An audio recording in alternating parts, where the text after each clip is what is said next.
Hey everybody, Chad here. In this video, we're going to talk about do this one thing.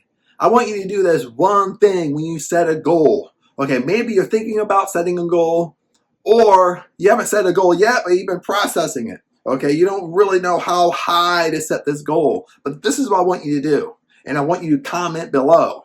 Okay, set this goal so big, it flipping scares you. Okay, set it so big in your logical mind, you can't realize, you can't even overthink it, how you're gonna get this goal.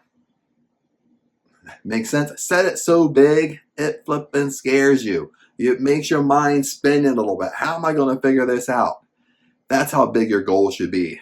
I want you to comment below and let me know you set a goal so big that it scares you. And I want you to write down your goal. Write down your goal in the comment. Write your goal, what you have right now for yourself. And it better flip and scare you. Okay? And this is why. Like for me, when I think about setting goals, okay, that one of the things, I mean, it's kind of a pro and a con, okay? I tend to overanalyze. I say this a lot on my videos. I tend to overanalyze. I overthink. Make sense? So when I overanalyze and overthink, now if you do the same thing I do, what's happening is with the law of attraction or the law of assumption is that we're trying to figure out the how. Okay, we're not just letting go, letting it be. Okay, most of the time, the how you shouldn't even be worried about. You should set your attention, set your goal, set what you want, and that's it. And be confident it's going to come to you. Bottom line. But instead, if you're like me, I tend to overanalyze. I tend to overthink my goal, meaning in my mind, logically, I'm thinking, well, how can I make this happen? Okay, how can I figure this out? And what happens is when you get in that mode, you're really trying to control the how it's going to come, how it's going to come to you. You're trying to figure out on a human level, not a higher consciousness, that it's going to come to you. But you're trying to figure out how can you make it happen. Okay, remember, there could be 100 different ways your goal could come to you, but you're trying to figure out this one way, this one direction has come to you, and you block all the other directions. Make sense? So what does this have to do with setting a flipping goal so big it scares you? Okay, this is what I found is when I set a goal so big it scares me, what happens is mentally is it's out of logic. It's out of logic reasoning. Okay, I can't even overthink it, overanalyze it because I have no clue how to make it happen. Make sense? I have to just let go and let it be because I have no clue how to make it happen. Okay, I have no clue like how it's going to come to pass because I don't know. Okay, just an illogical mind trying to overthink, overanalyze. I have no clue. You know what I mean? Now the next thing is probably the third thing is we have to be careful of, and I'll give you an example. Is like lots of times when we set a goal so big, okay, it's outside our logic reasoning.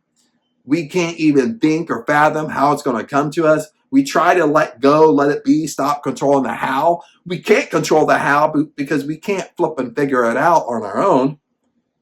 Okay. Then we have this magic little word called immediate gratification. You know what I mean? We want it now. We want our attention. We want our goal now. We don't want to wait. Okay. And that's what kind of happens. Okay, let me give you a simple example. Let's say you want to make $20,000 a month, or you're trying to manifest $20,000. Okay, but you have no clue. Maybe $20,000 is a big jump for you. Maybe it's $20,000 a month in your career. You're an entrepreneur. Makes sense? Or maybe it's just $20,000 extra. But when you're trying to overthink it, overanalyze it, you don't know where in the world's going to come from. Okay? Maybe you're in a position that even if you had 3 full-time jobs, you still wouldn't even make $20,000 a month after taxes. You know what I mean? So in your logical mind, you can't figure it out. But you still do your affirmations, you still live in the end, you still act as if, you still believe you're going to make $20,000 a month, week after week, week after week. But eventually it doesn't come fast enough for you. You think it's not working. You think your goal's too big. So what do? I know the trap I fall into, I don't know if you do what I do or not, is you start second guessing it. And maybe you're not talking out loud, maybe you're just thinking it, where you start thinking like, well, maybe my goal's too big. Maybe I should lower my goal. See what I'm doing? Okay, well, maybe it's 20,000 a month, it's too big. Well, maybe I should drop it to 10. You see what I'm doing? I'm changing. I'm changing my goal. I'm changing my attention, my main goal. I'm changing. I'm dropping the standards. Okay? Look what happens here. When I drop the standards, really what's going on, really when Chad, my name's Chad by the way, really when the Chad does this, I'm dropping it down to 10,000 because once I drop it down to 10,000, logically I can figure out how to make 10,000. See what I'm doing?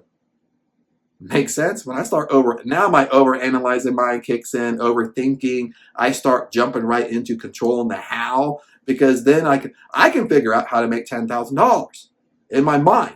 Even if I got a couple jobs, or if I did this and did this, that will come in. So I start controlling how it's going to come in. So I drop it down to my standards where I can control the how, rather than what I really, really want is $20,000 a month. Okay, when we start changing things, we create we create confusion in our mind. Our mind don't know what to give to us because we're constantly battling in our mind if we're going to get what we're going to get. Okay, am I going to receive my intention? Am I going to receive my goal? Like, I'm doing all this work on myself. Am I going to get what I want? Okay. Bottom line, I know that sounds selfish right now, but that's that's just that's just how it is, on this kind of video, the topic that we're talking about. Yes, it goes deeper. Yes, it goes deeper into higher consciousness. But with this topic, we're trying to get what we want. And, we limit ourselves because what happens is several things happen. When we drop a goal down to 10,000, using this example, but deep down to my core, I really want 20,000. I don't want 10,000. That's why even the 10,000 one will become difficult, because I don't really want that. I really want 10,000, but I'm telling myself I want, did I say that right? I really want 20,000, but I'm telling myself I want 10, but that creates confusion in my mind because subconsciously on a higher spirituality, I really want 20,000. So that's why I say it creates confusion. Okay, it's like a pull back and forth. I want 20,000. No, I want 10. No, I want 20,000. No, I want 10. No, I want 20,000. I don't want 10. You know what I mean? That's what's happening. It creates confusion. Okay, but what we need to do is stick to our game plan. I want 20,000 a month. Period. That's my intention. It's outside. That goal scares the shit out of me. So it's outside the realm of me overthinking, overanalyzing. I have no clue how I'm going to get it, which is the best because you truly just let go. But you have to trust the process. That's the thing. You have to let go and trust the process. And I'm going to end it with this. I'm going to end it with one of the things I love Neville Goddard, and I love when he states this, is a law of assumption. When you set an intention, it must happen. When you set an intention, you have a goal, it must come true. As long as you don't give up, as long as you persist, it must happen, my friends. Say this one more time. When you set an intention so big and you hang in there, you don't give up, it has to come true for you. And other than that, I'll see you in the next video. Hopefully this helped. And remember, comment below what your goals are, what your intention is, and make sure it has to scare you a little bit. It has to be outside your comfort zone a little bit. And other than that, I'll see you in the next video.